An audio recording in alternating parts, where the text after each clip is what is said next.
One of the things that I'll always say that is the difference between a problem being an emergency or not is how much cash I got saved when that emergency happens. If I have more than enough cash to cover that emergency, it's not truly an emergency, but more of an inconvenience. If I don't have the cash or the credit to cover that emergency, now it really truly is an emergency. And so one of the things and one of the ways that we circumvent, emergencies when they do happen is we have an account built for that. I truly see emergencies as more so liquidity issues. If you don't have a savings account that you can even call it your emergency account, to use it as a Dave Ramsey quote. If you don't have that created, and let's say you put like $1,000 or $2,000 in there, and that account is literally dedicated to things that can and will go wrong in your business, do that today. And here's a couple of bank accounts that you're going to want to look into creating as you are transitioning towards a 9 to 5. I would definitely tell you to look into whether you want to be a sole proprietor or an LLC. I'm not a tax attorney, so I'm not going to try to act like a tax attorney on YouTube, but there are benefits from a tax standpoint.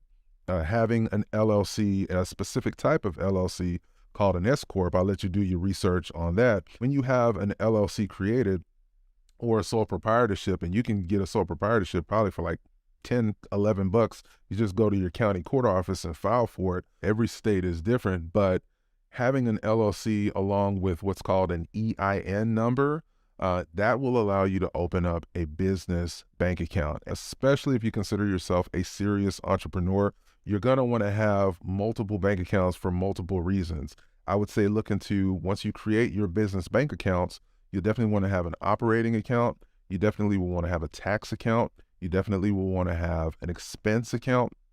You definitely will want to have an investing account. And those are all going to serve different purposes that I'll talk about on a future video. But within that, you're going to definitely want to have that emergency account that you're going to use, again, for when emergencies in your business pop up. And like I said, I would fund it with a couple $1,000s, depending on how big your business is at this point.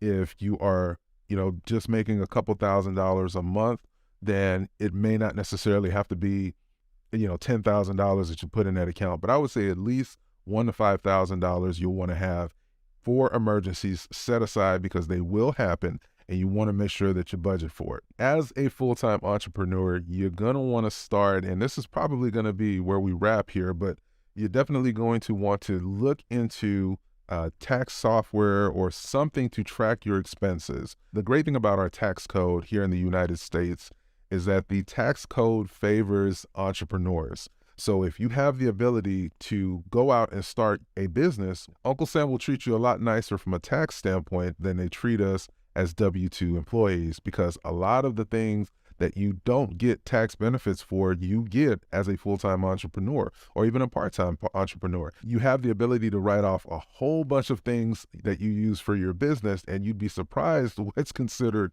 a tax write-off. Now you get to leverage the everyday things that you use that you aren't getting a tax benefit for because you're a W-2 employee. And I won't get political and start talking all that kind of jazz, because that's not the intention of this channel. But what I will say is that I don't want to pay more in taxes than I'm supposed to. I don't want to evade paying taxes, but I definitely don't want to pay 1 penny more than I'm supposed to.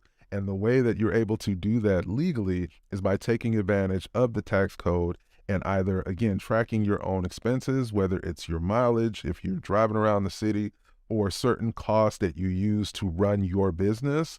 You got to do that today. And if you don't feel comfortable doing that, again, in the spirit of building a real business, it may be worth it to hire a CPA and let them do all that for you and help guide you in that process. This is a business. You got to take it seriously. And part of building a lasting business that allows you to take your family to places you've never taken it before is by having the right people and systems in place that will allow that business to really grow and flourish.